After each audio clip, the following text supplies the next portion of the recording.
far from the Mississippi River, in the shadows of St. Louis's famous arch, lie the remains of the largest prehistoric civilization north of Mexico.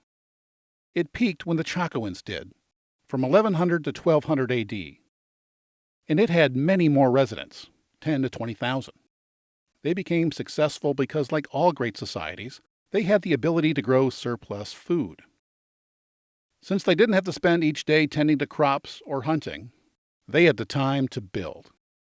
They had little stone, but they did have plenty of fertile soil and timber, so they built practical homes and monumental public works. They were mound builders. They built about 120 of them. 70 of them are on the grounds of the 2,200-acre Cahokia State Park in Illinois. They were part of the Mississippian culture. This was their capital. By 1250, it was one of the largest cities in the world, even bigger than London was at the time. But like Chaco, by the 1300s, the city was abandoned, and no one knows why. We don't really even know what these people called themselves. Cahokia is a name taken from a group of natives who lived on the site in the early 1600s. We also don't know why there are so many mounds. Some of them seem to be for burials of important people, others are not. But near one, 300 bodies were found. Most were young females, and they may have been sacrificed. The biggest mound is 100 feet high and required 15 million 50-pound baskets of soil, and it was built in stages, and the earth came from a nearby pit.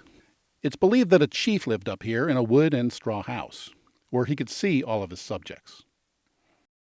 Near the mound is a small reconstruction of a stockade that once ran for 2 miles around the central plaza. It had evenly placed bastions for archers, though there was no evidence of any major conflict ever occurring here. The stockade required 15 to 20,000 oak and hickory logs. Each were a foot in diameter and 20 feet long.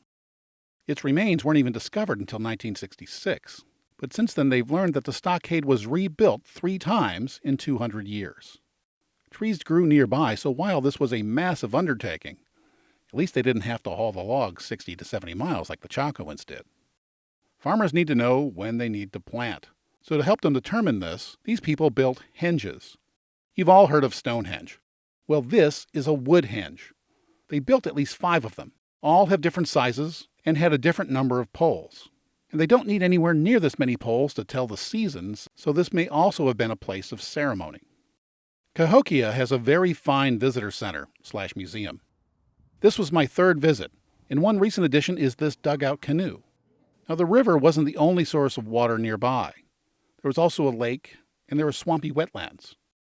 Along one wall, there's a life-size diorama of how the wetlands were used for hunting and gathering. Other exhibits show what they made with what materials they had. And of course, they had reeds and wood and rocks. And they had local shells. But more interestingly, they also had seashells from the Gulf of Mexico.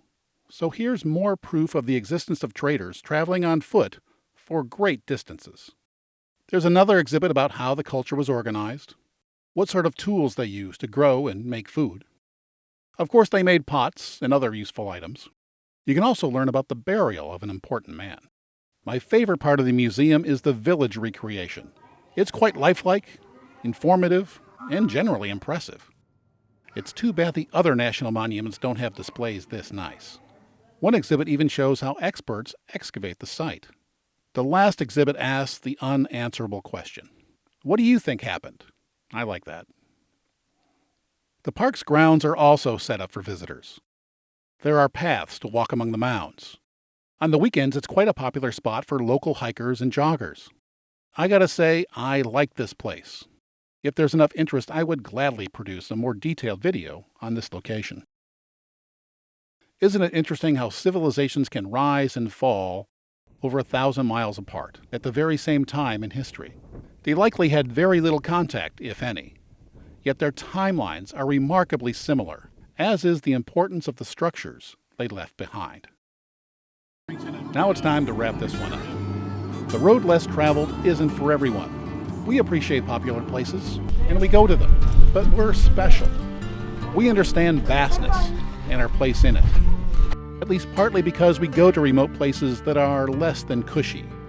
where man built civilizations at a time when his only tool was his own determination, and where there was a different type of nightlife. Please subscribe to my channel and share it with your like-minded friends, so together you can explore the road less traveled.